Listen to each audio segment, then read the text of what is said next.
కలుగుగాక. మా ఛానల్ చూసిన ప్రతి ఒక్కరు మర్చిపోకుండా లైక్ చేయండి, షేర్ చేయండి, సబ్స్క్రైబ్ చేసుకోండి. అలాగే కింద బెల్ ఐకాన్ క్లిక్ చేయండి. దేవుడు మనం దీవించి ఆశీర్వదించుగాక. ఆమేన్. షలోమ్. మన ప్రభువుడు రక్షకుడైన యేసుక్రీస్తు నామమున మీ అందరికీ కూడా నా యొక్క శుభాలు తెలియజేస్తూ ఉన్నాను. మీరందరూ కూడా సంతోషంగా ఉన్నారు కదా?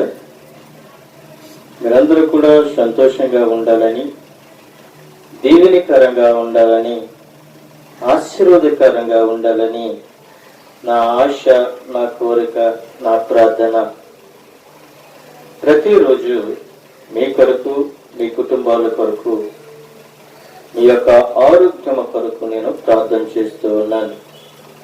అలాగే నా కొరకు, నా పరిచర్య కొరకు, నా కుటుంబం కొరకు మీరందరూ కూడా వ్యక్తిగతమైన ప్రార్థనలో జ్ఞాపకం చేసుకుంటూ మా కొరకు మీరు ప్రార్థన చేస్తూ ఉన్నారని నేను నమ్ముతూ ఉన్నాను. మనమందరము కూడా ఒకే తల్లి గర్భంలోంచి వచ్చిన బిడ్డలమై ఉన్నాం. వేరే వేరే తల్లిలు కావచ్చు, వేరే వేరే తండ్రులు మనకి కావచ్చు. కానీ మనమందరము కూడా యేసయ్య రక్తములో కడగబడి ఉన్న మనమందరము కూడా అన్నా చెల్లెలము, అక్కా తమ్ముళ్ళము, తల్లి బిడ్డలము. ఆయన మనలందరినీ కూడా ఆయన పిల్లలుగా చేసుకున్నందుకు మనం ఎంతో ధన్యులము. ఎందుకనంటే దేవుని యొక్క వాక్యము ఎవరైతే వింటారో, ఎవరైతే విని గ్రహిస్తారో వారు మాత్రమే ధన్యులు అని ప్రభు సెలవిస్తూ ఉన్నాడు. ఈరోజు మనము ప్రాముఖ్యమైన సమయంలోనికి వచ్చి ఉన్నాము. అయితే పరిశుద్ధమైన లేఖనముల నుండి దావీదు రాసిన, అలాగే ప్రధాన గాయకుడు కోరహ కుమారుడు రచించిన కీర్తన 85వ అధ్యాయము 5వ వచనము మనము చదువుకున్నట్లయితే అక్కడ ఒక మాట మనకి తెలియపరుస్తూ ఉన్నాడు. కోరహ కుమారుడైన రచించిన ఈ కీర్తన 85వ అధ్యాయము 5వ వచనము, ఎల్ల కాలము మా మీద కోపగించెదవా, తరతరములు నీ కోపము సాగించెదవా, నీ ప్రజలు నీ యందు సంతోషించినట్లు నీవు మరల మమ్మును బ్రతికించెదవా. యెహోవా, నీ కృప మాకు కనుపరచము, నీ రక్షణ మాకు దయచేయమని ఇక్కడ పరిశుద్ధాత్మ దేవుడు మనకి బయలుపరుస్తూ ఉన్నాడు. ఈ ప్రధాన గాయకుడైన కోరహ కుమారుడు ఏమని అడుగుతూ ఉన్నాడు అని అంటే, యెహోవా, నీ కృప మాకు కనపరుచము, నీ రక్షణ మాకు దయచేయము అని ఆయన కీర్తన పాడుతూ ఉన్నాడు. అయితే మనము ఏ కీర్తనలు పాడుతున్నామో అని ఒక్కసారి మనము జ్ఞాపం చేసుకోవాలి. ఇక్కడ కోరహ కుమారులు దేవునిని అడుగుతూ ఉన్నారు, రక్షణ మాకు దయచేయమని అడుగుతూ పాటలు పాడుతున్నట్లుగా అక్కడ మనకి కనబడుతూ ఉంది.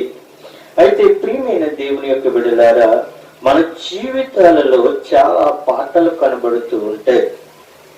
ఏ పాటలు మనకు కనబడుతూ ఉంటాయి అంటే, కొంతమంది మొబైల్లో పాటలు వింటూ ఉంటారు, కొంతమంది టీవీలో పాటలు వింటూ ఉంటారు, కొంతమంది రేడియోలో పాటలు వింటూ ఉంటారు, కొంతమంది తన హృదయములతో పాడుకుంటూ ఉంటారు.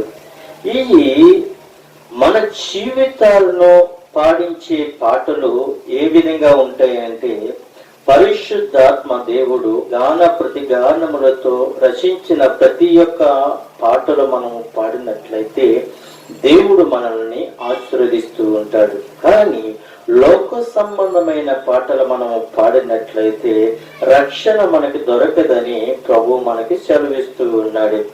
అయితే ఇక్కడ మనం చూస్తున్నట్లయితే మరి ఈ కోరహ కుమారులు ఎవరిని అడుగుతూ ఉన్నారు అని అంటే పరిశుద్ధాత్మ దేవుడిని, సైన్యములకి అధిపతైన యెహోవా దేవుడిని అడుగుతూ ఉన్నాడు. నీ కృప మాకు కనుపరుషము, నీ రక్షణ మాకు దయచేయమని సైన్యములకు అధిపతైన యెహోవా దేవుడిని అడుగుతూ ఎలాగంటూ ఉన్నాడు. దేవుడైన యెహోవా చెలవిచ్చిన మాట నేను చెవి పెట్టేదను అంటున్నాడు. ఆయన తన ప్రభావ ప్రజలతోనూ తన భక్తులతోనూ శుభవచనమును చెలవిచ్చును, వారు మరల బుద్ధిహీనులు కాకుండురు గాక అని ఇక్కడ ఆయన చెలవిస్తూ ఉన్నాడు. ఇక్కడ మన బుద్ధిహీనులు కాకుండా ఉండాలి అని అంటే దేవుడిని ప్రతిరోజు కూడా ఉదయం లెగిసిన వెంటనే మనం ఏమి కలిగి ఉండాలి అని అంటే ప్రార్థన కలిగి ఉండాలి. ప్రార్థన కలిగి మనం ఉన్నట్లయితే దేవుడు మనతో ఆయన మాట్లాడుతూ ఉంటాడు. ఇక్కడ కొన్ని ప్రార్థనలు మనకు కనబడుతూ ఉంటాయి. కొన్ని ప్రార్థనలు నిలబడి చేసిన ప్రార్థన దేవుడు ఆలకిస్తాడు. అలాగే కూర్చుని చేసిన దేవుడు మన ప్రార్థన ఆలకిస్తాడు. అలాగే పడుకుని చేసిన దేవుడు మన ప్రార్థన ఆలకిస్తాడు. అలాగే ప్రయాణంలో మనం ప్రయాణిస్తున్నప్పుడు కూడా బస్సులో కూర్చుని మనం ప్రార్థన చేసుకున్నప్పుడు మన ప్రార్థన ఆలకిస్తాడు. బైకుల మీద వెళుతూ దేవుణ్ణి ప్రార్థించుకున్నప్పుడు దేవుడు ప్రార్థన వింటూ ఉంటాడు. ఆపదలో మనం ఉండి ప్రార్థన చేసినప్పుడు దేవుడు మన ప్రార్థనని ఆలకిస్తాడు. అలాగే మనం సంతోషంగా ఉన్నప్పుడు కూడా మనము పాటలు పాడి ప్రార్థన చేస్తే ఆ ప్రార్థన కూడా దేవుడు వింటాడు. ప్రియమైన దేవునికి బిడ్డలుగా అందుకే దేవుడు అంటున్నాడు, మీరు మీ గదిలోనికి వెళ్ళి తలుపులు వేసుకుని నీ రహస్యమున్న దేవునికి మొర్రపెట్టుడి అని అంటున్నాడు. ప్రార్థన అనేది చాలా ప్రాముఖ్యం. ప్రార్థన అనేది చాలా విలువైనది. మోకరించి ప్రార్థన చేసినప్పుడు దేవుడు నీతో మాట్లాడుతూ ఉంటాడు, నీవు దేవునితో మాట్లాడుతూ ఉంటావు. ఎందుకనంటే ప్రతిరోజు దేవుడు మనతో మాట్లాడుతున్న దేవుడు. ఆయన మాట్లాడుతున్న దేవుడు. ఆయన మోగవాడు మాత్రము కాదండి, ఆయన మాట్లాడుతూ ఉన్న దేవుడు. మనుషులతో మాట్లాడుతున్న దేవుడు. మనుషులతో సంభాషిస్తూ ఉన్న దేవుడు. నీ కుటుంబంతో మాట్లాడుతూ ఉన్న దేవుడు. నీ బిడ్డలతో మాట్లాడుతున్న దేవుడు. అయితే ఆయన అంటున్నాడు, మీరు నా యందు విశ్వాసం ఉంచండి, మీరు నా యందు నమ్మకం ఉంచండి, మీరు నన్ను ప్రేమించండి, మీరు నన్ను ఎలాగైతే ప్రేమిస్తూ ఉన్నారో నేను కూడా మిమ్మల్ని నేను ప్రేమిస్తూ ఉన్నాను అని అంటున్నాడు. సర్వజనులారా అని పిలుస్తున్నాడు. మీరు యేసయ్య అంటున్నాడు, సర్వలోకములకు వెళ్ళండి అని ఆయన పిలుస్తూ ఉన్నాడు. ఆయన పిలుస్తూ ఉన్నాడు, పంపిస్తూ ఉన్నాడు. ఆయన మనల్ని ఆహ్వానిస్తూ ఉన్నాడు. ఒక మాటలో చెప్పినట్లయితే, సమస్త జనులారా నా యొద్దకు రండి, మీకు విశ్రాంతి దొరుకుతుంది అని చెప్తూ ఉన్నాడు. ప్రభువైన యేసుక్రీస్తు అంటున్నాడు, మీరు సర్వలోకములకు వెళ్ళి సర్వ సృష్టికి మీరు సువార్తని ప్రకటించండి అని అడుగుతున్నాడు. ఆయన పిలుస్తూ ఉన్నాడు. రెండోదిగా ఆయన పంపుతూ ఉన్నాడు. ఆయన పిలిచే దేవుడు, ఆయన పంపే దేవుడు. పిలిచినప్పుడు మనము మన చెవులు తెరవబడాలి. మన చెవులు మందకరముగా ఉండకూడదు. మన చెవులు తెరవబడినట్లయితే ఆయన పిలుపు మనకి వినబడుతూ ఉంది. మన చెవులు ఎప్పుడైతే మూసుకుపోతాయో అప్పుడు ఆయన మాటలు మనకి వినబడవు. నా కుమారుడా, నా కుమార్తె అని పిలిచినప్పుడు అయ్యా నేనున్నాను అని ఆయన మాటకు లోబడితే, చూడండి సమయాలు దేవుని యొక్క మందసము దగ్గర ఆయన పడుకున్నప్పుడు సమయలతో దేవుడు 3 సార్లు మాట్లాడాడు. సమయలు అని పిలిచాడు. అయ్యా అని ఏలీ దగ్గరికి పరిగెత్తాడు.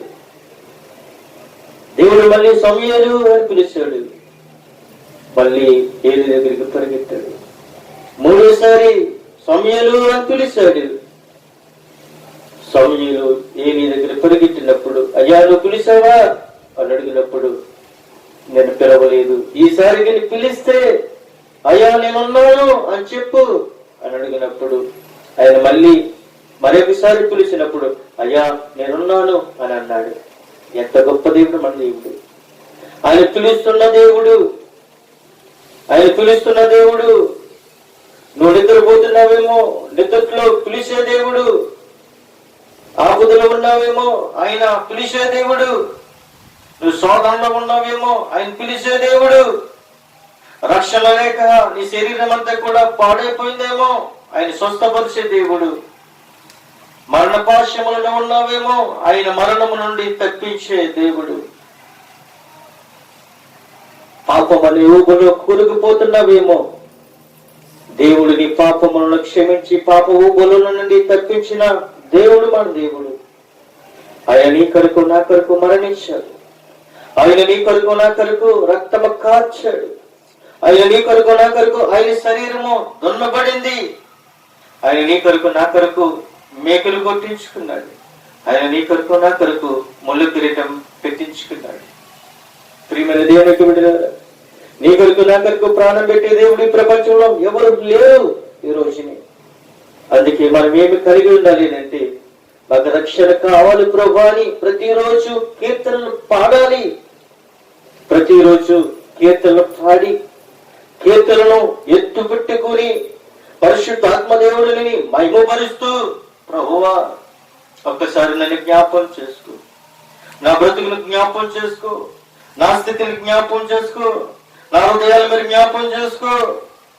ఒకప్పుడు నేను ఎందుకు పనికిరాని వాడిని, ఒకప్పుడు నేను లోకంలో తిరిగిన వాడిని, ఒకప్పుడు నేను సమాజంలో తిరిగిన వాడిని, ఒకప్పుడు నన్ను అనేక మంది ఎలిగేసిన వారు, ఒకప్పుడు నన్ను అనేక మంది దూషించిన వారు, ఒకప్పుడు నన్ను మగము మీద ఉమ్మూసిన వారు, ఒకప్పుడు నన్ను లేనిపోని మాటలు, అబండమైన మాటలు, లేనిపోని అనేకమైన దోషకరమైన మాటలు నా మీద మోపి ఉన్నారు. అయితే నీ రక్షణ నా మీదకు వచ్చినప్పుడు, నీ కృప నా మీదకు వచ్చినప్పుడు, నీ దీవులను నా మీదకు వచ్చినప్పుడు, నీ ఆశీర్వాదం నా మీదకు వచ్చినప్పుడు, నన్ను పవిత్రకు పరిచినప్పుడు అనేక మంది నన్ను గౌరవిస్తున్నారు, నన్ను ప్రేమిస్తూ ఉన్నారు, నన్ను ఆదరిస్తున్నారు, నన్ను ప్రతిరోజు పిలుస్తూ ఉన్నారు, ప్రతిరోజు ప్రార్థనలో ఏకీపిస్తున్నారు. ఎందుకో తెలుసా? దేవుడు నిన్ను ప్రేమించాడు కాబట్టి. దేవుడు నన్ను ప్రేమించాడు కాబట్టి, దేవుడు నన్ను ఆదరించాడు కాబట్టి, దేవుడు నన్ను పాపము నుండి ఇమోషన్ లోనికి మనల్ని నడిపించాడు కాబట్టి. అయ్యా అమ్మా, పరిశుద్ధాత్మదేవుడు నన్ను పిలుస్తూ ఉన్నాడు. అందుకే ఆయన అంటున్నాడు, నీ రక్షణ నాకు అనుగ్రహించము. మరి ఒక మాట మనం చూసినట్లయితే,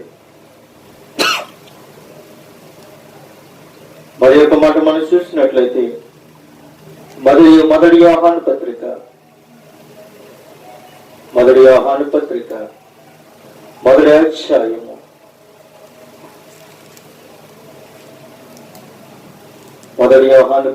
మొదటి అధ్యాయము 9వ వచనములో ఒక మాట మనకి దేవుడు సెలవిస్తూ ఉన్నాడు. యేసుక్రీస్తు ప్రభువు వారు మనతో మాట్లాడుతూ ఉన్నాడు. మన పాపములను మనము ఒప్పుకుని ఎడల ఆయన నమ్మదగిన వాడు. ఆయన అంటూ ఉన్నాడు, మన పాపములను మనము ఒప్పుకుని ఎడల ఆయన నమ్మదగిన వాడు, నీతిమంతుడును గనుక ఆయన మన పాపములను క్షమించి సమస్త దుర్నీతి నుండి మనల్ని పవిత్రులుగా చేయను. సమస్త దుర్నీతుల నుండి మనల్ని పవిత్రులుగా చేస్తున్నాడు. ఎందుకో తెలుసా? మన పవిత్రులుగా ఎందుకని చేశాడో తెలుసా? మనం ఏమో ఒప్పుకోవాలి అని అంటే మన పాపములను ఒప్పుకోవాలి. నువ్వు అనుకోవచ్చేమో, నేను శరీరంతో పాపం చేశాను అని అనుకోవచ్చేమో. పాపం అంటే శరీరానికి సంబంధించిన పాపం కాదండి. మనము మన తల్లిదండ్రుల పట్ల పాపంలో పుట్టి పాపంలో పెరుగుతూ పాపంలో జీవిస్తూ ఉన్నాం. మనము పాపంలో పెరుగుతూ ఉన్నాము. చూపుల ద్వారా పాపం చేయొచ్చు, నోటి ద్వారా పాపం చేయొచ్చు, తలపుల ద్వారా పాపం చేయొచ్చు, కాళ్ళ ద్వారా పాపం చేయొచ్చు. ప్రియమైన దేవుని బిడ్డలారా, పాపం అంటే ఏంటో తెలుసా? డబ్బును ప్రేమించడమే పాపం, బంగారమును ప్రేమించడమే పాపం, ఆస్తులను ప్రేమించడమే మహాపాపం. నిజమైన దేవుళ్ళను విడిచిపెట్టి లోకాన్ని ప్రేమించడమే మహాపాపం. ఈ పాపాన్ని విడిచిపెట్టమంటున్నాడు. లోక పాపములను మోసుకుని పోవుచున్న దేవుని గొర్రె పిల్ల అని ఆయన పిలుస్తూ ఉన్నాడు. ఈ లోక పాపములను మోసుకుని పోవుచున్న దేవుని గొర్రె పిల్ల మన కొరకు బలైపోయింది. నీ కొరకు, నా కొరకు, ఈ పాపము కొరకు, నా పాపము కొరకు ఆ గొర్రె పిల్ల బలైపోయింది. బలైపోవటమే కాదు, నీ కొరకు, నా కొరకు 3వ దినాన తిరిగి లేచింది. ఆయన 3వ దినాన తిరిగి లేవటమే కాదు, ఆయన తన యొక్క తండ్రి యొక్క సింహాసనానికి ఆరోహణమై అన్నాడు. ఆయన ఆరోహణం అవటమే కాదు, నేను ఎలాగైతే ఆరోహణమైన తండ్రి యొద్దకు ఎలాగైతే వెళ్ళి ఉన్నానో అలాగే మళ్ళీ తిరిగి నేను మీ మధ్యకి, ఈ లోకానికి నేను రాబోతూ ఉన్నాను. నేను మాట తప్పని దేవుడును, మీ పాపములు కడిగిన దేవుడును, మిమ్మల్ని రక్షించిన దేవుడును, మిమ్మల్ని శోధనలోంచి విడుదల చేయగలిగిన దేవుడును, మిమ్మల్ని పవిత్రులుగా చేసిన దేవుడును, నేను చెప్ప వేరొక దేవుడు నీకు ఉండకూడదు అని ఖచ్చితంగా ఆయన చెప్పి ఉన్నాడు. ఈ లోకంలో ఎందరో అనేకమైన సందర్భాలను పట్టుకొని నిజమైన దేవుడిని విడిచిపెట్టి లోక సంబంధమైన నాదులతో తిరుగుతూ ఉన్నాము. ఈ రోజు రక్షించే దేవుడు, మాట్లాడే దేవుడు, నడిపించే దేవుడు, నీ కుటుంబాన్ని కాపాడే దేవుడు, నీ బిడ్డలను రక్షించే దేవుడు, సమస్తమును దర్శనముల ద్వారా మాట్లాడుతున్న పరిశుద్ధాత్మ దేవుడిని మర్చిపోయి లోకనాథులతో మనం సహవాసం చేస్తున్నాం. స్నేహితులుగా తిరుగుతూ ఉన్నాం. ప్రియమైన దేవుని యొక్క బిడ్డలారా, ఆయన అంటున్నాడు, మన పాపములను మనం ఒప్పుకుని ఎడలా మనము మన పాపములను ఒప్పుకోవాలి. నువ్వు అనుకోవచ్చేమో, నేను ఏ పాపం చేశానని నువ్వు అనుకోవచ్చేమో. ఒక ఉదాహరణ, ఒక దైవచనుడు ఆయన సాక్ష్యం చెప్తూ ఉన్నాడు. ఒకప్పుడు దేవుడు, పరిశుద్ధాత్మ దేవుడు ఆ దైవజనుడితో మాట్లాడుతూ ఉన్నాడంట. నేను పాపం చేయలేదు ప్రభువా, నేను పాపిని కాదు అని అడిగినప్పుడు దేవుడు అన్నాడు, నువ్వు పాపివి అని అడిగాడంట.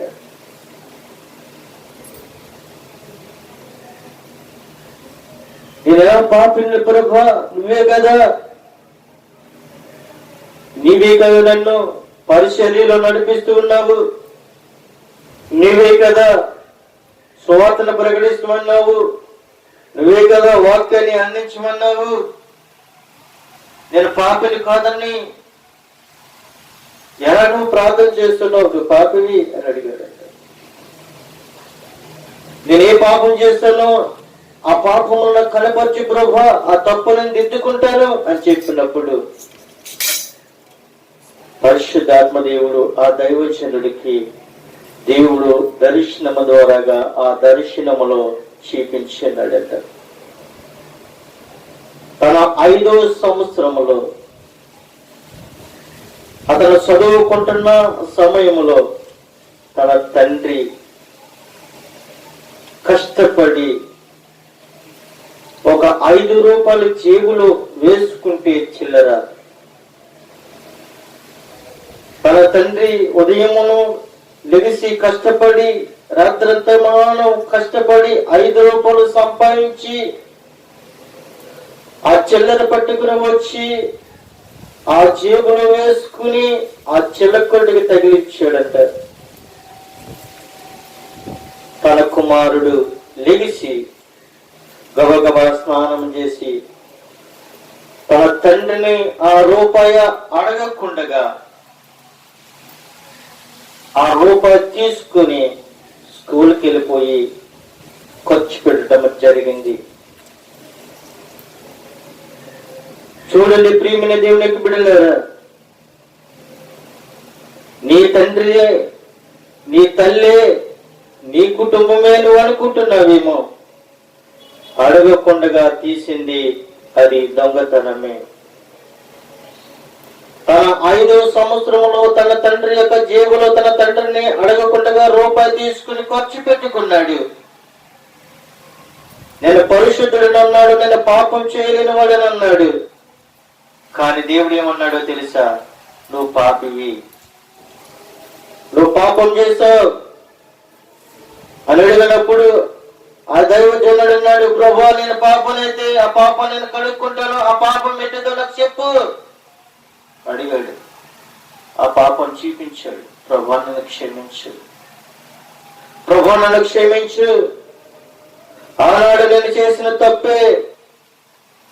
5 రూపాయలు తెచ్చి నా తండ్రి జేబులు వేసుకున్నాడు. అయితే 5 రూపాయలు ఖర్చు పెట్టుకుండగా అందులో రూపాయి తీసి నేను కన్నం వేస్తాను, నన్ను క్షమించు ప్రభువా. ఇప్పుడు ఏమి చేయబట్టావు?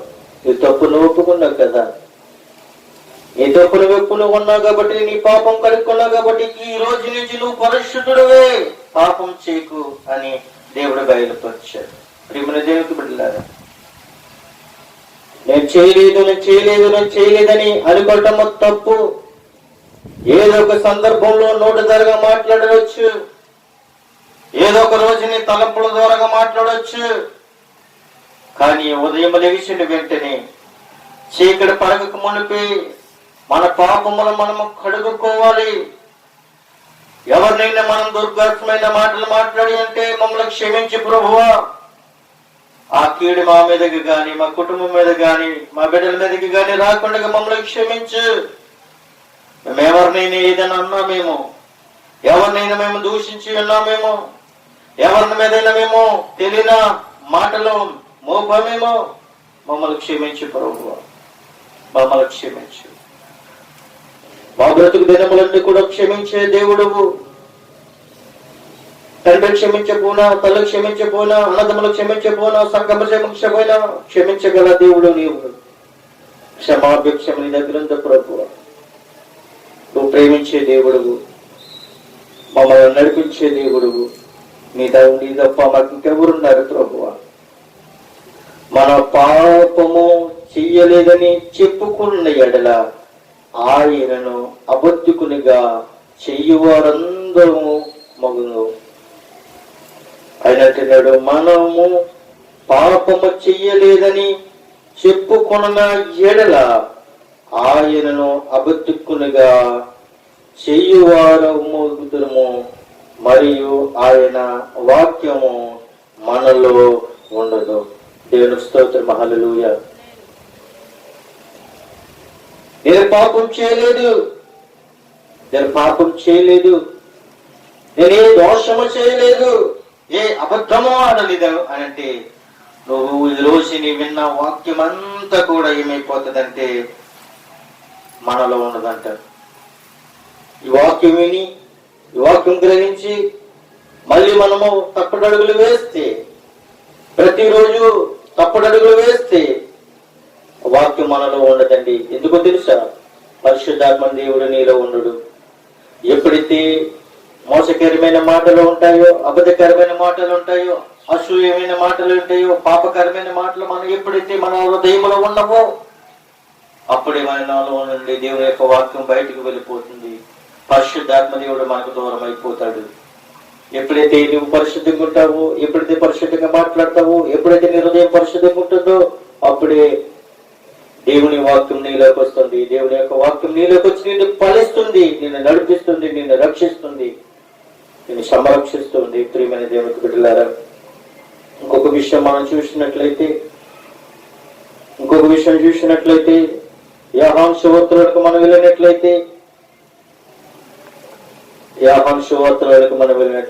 21వ అధ్యాయము 15వ వచనము 17వ వచనము మనం చదువుకుంటే ఆయన ఒక మాట అంటున్నాడు.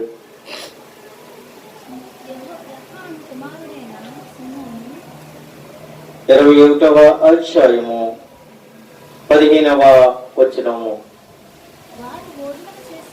వారు భోజనము చేసిన తరువాత యేసు సీమోను పేతురును చూసి, యోహాను కుమారుడైన సీమోను, వీరి కంటే నీవు నన్ను ఎక్కువగా ప్రేమించుచున్నావా అని అడగగా, అతడు అవును ప్రభువా, నేను నిన్ను ప్రేమించుచున్నానని నీవే ఎరుగుదువని ఆయనతో చెప్పును. యేసు, నా గొర్రె పిల్లను మేపమని అతనితో చెప్పును. మరలా ఆయన, యోహాను కుమారుడైన సీమోను, నన్ను ప్రేమించుచున్నావా అని రెండోసారి అతనిని అడగగా, అతడు ప్రభువా, నేను నిన్ను ప్రేమించుచున్నానని నీవు ఎరుగుదువని ఆయనతో చెప్పును. ఆయన, నా గొర్రెలను కాయుమని చెప్పును. మూడవసారి ఆయన, యోహాను కుమారుడైన సీమోను, నన్ను ప్రేమించుచున్నావా అని అతనిని అడిగెను. నన్ను ప్రేమించుచున్నావా అని మూడవసారి తను అడిగినందుకు పేతురు వ్యవసనడ పడి, ప్రభువా, నీవు సమస్తమును ఎరుగును వాడువు, నిన్ను ప్రేమించుచున్నానని నీవు ఎరుగుదువని ఆయనతో చెప్పును. యేసు, నా గొర్రెలను మేపుము, నీవు యవనుడవై ఉన్నప్పుడు నీ అంతట నీవే నడుము కట్టుకుని నీకిష్టమైన చోటుకి వెళ్ళుచుంటివి. నీవు ముసలివాడవైనప్పుడు నీ చేతులు నీవు సాసుదువు, వేరొకడు నీ నడుమున్న కట్టి నీకిష్టము కాని చోటికి నిన్ను మోసుకుని పోనని నీతో నిశ్చయముగా చేస్తున్నానని అతనితో చెప్పును. ప్రియమైన దేవునికి బిడ్డలారా, ఇక్కడ 3 సంభాషణలను ఇక్కడ పరిశుద్ధాత్మ దేవుడు యేసుక్రీస్తు ప్రభు వారు పేతురుతో అడుగుతూ ఉన్నాడు. ఏమని అడుగుతున్నాడు అనంటే, నిన్ను ప్రేమించుచున్నానని ఎరుగుదునని ఆయనతో చెప్తూ ఉన్నాడు. ప్రియమైన దేవునికి బిడ్డలారా, నీవు నన్ను ఎక్కువగా ప్రేమించుచున్నావా అని అడుగుతూ ఉన్నాడు. ఆయన ఏమంటున్నాడు? ప్రభువైన యేసుక్రీస్తు పేతురుని అడుగుతున్నాడు, నీవు నన్ను ప్రేమించుచున్నావా, నువ్వు నన్ను ప్రేమించుచున్నావా అని చెప్పినప్పుడు ఆయన అంటున్నాడు, ఎరుగుదు అని ఆయనతో చెప్పును. ఆ మాటకి ఆయన అంటున్నాడు, నా గొర్రె పిల్లను మేపుము అంటున్నాడు. నా గొర్రె పిల్లని మేపడమే కాదు, నా గొర్రెలను కాయము అని చెప్తూ ఉన్నాడు. నా గొర్రెలను కాయము, నా గొర్రెలని కాయి, నన్ను ప్రేమించుతున్నావా, నన్ను ఆదరిస్తూ ఉన్నావా, నన్ను గణపరుస్తూ ఉన్నావా అని అడుగుతూ ఉన్నాడు. నిన్ను నన్ను కూడా అలాగే అడుగుతూ ఉన్నాడు. ప్రియమైన దేవునికి బిడ్డలారా, మరి ఒక మాట మనం చూసుకొని మనము ముగింపులోనికి వెళ్దాం. అది కీర్తన గ్రంథము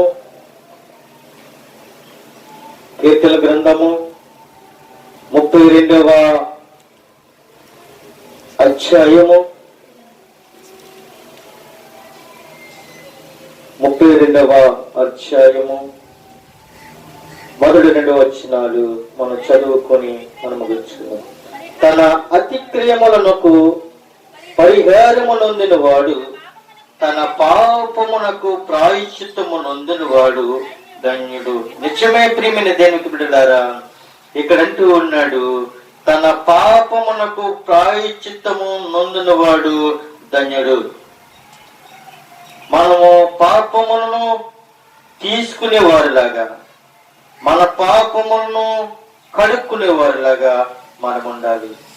2వ వచనంలో మనం చూసినట్లయితే, యెహోవా చేత నిర్దోషి అని ఎంచబడినవాడు, ఆత్మలో కపటం లేనివాడు ధన్యుడు. దేవునికి స్తోత్రం, హల్లెలూయా. ఇక్కడ అంటున్నాడు, యెహోవా చేత నిర్దోషి అని ఎంచబడిన వాడు, ఆత్మలో కపటము లేనివాడు ధన్యుడు. దేవుని చేత మనం అనిపించుకోవాలి. దేవుని చేత మనము నిర్దోషి అని ఆయన చేత అనిపించుకోవాలి. దేవుడే అన్నాడు, యోబును చూపించాడు. యోబును చూపించి, యోబు నీతిమంతుడు, యథార్థమంతుడు, న్యాయవంతుడు, అతనిలో ఎటువంటి పాపము లేనివాడు అని దేవుడే యోబుని గణపరిచినట్లుగా, యోబుని పైన పెట్టినట్లుగా అక్కడ మనకి కనబడుతూ ఉంది. ప్రియమైన దేవునికి బిడ్డలారా, యెహోవా చేత నిర్దోషి అని మనం ఎంచుకోవాలి, అనిపించుకోవాలి. నీవైనా నేనైనా, నా కొడుకు పాపం లేనివాడు, నా పాపం లేనివాడు, నా కుమార్తె పాపం లేనిది, నా భార్య పాపం లేనిది, నా భర్త పాపం లేనివాడు, నా కుటుంబం పాపం లేదని దేవుని చేత నీవు చెప్పించుకున్నప్పుడే అప్పుడు ఆత్మలో నీవు ఏమవుతావు తెలుసా? ధన్యుడు అవుతావు. మంచి అని చెప్పించుకోవడానికి కొన్ని తరాలు పడుతూ ఉంది, చెడి అని చెప్పించుకోవడానికి క్షయం పట్టదు. దేవునికి బిడ్డలారా, మనమందరము కూడా ప్రభు సన్నిధిలో ప్రభుని స్తుతించే వారమై ఉన్నాం, ప్రభుని గణపరిచే వారమై ఉన్నాం కనుక ప్రభు అక్కడ వచ్చేట వరకు కూడా మనమందరము కూడా పాపం లేని వారై పరిశుద్ధులై దేవుని సన్నిధిలో సాగిపోవాలని, దేవుని చేత మనము మెప్పింపబడాలని, దేవుడే మనల్ని పాపము లేని వాడని ఆయన చెప్పేలాగా మనము అనిపించుకోవాలి అంటే మనం ఏమి కలిగి ఉండాలి అంటే ప్రార్థన కలిగి ఉండాలి, సాక్ష్యం కలిగి ఉండాలి. దేవునిలో సాగిపోతూ అనేక మందికి సాక్షార్థమై మనము మన కుటుంబంతో వర్ధిల్లాలని కోరుకుంటూ నా మాటలు ముగిస్తూ ఉన్నాను. కొద్ది మాటలు దేవుడు దీవించును గాక. ఆమేన్.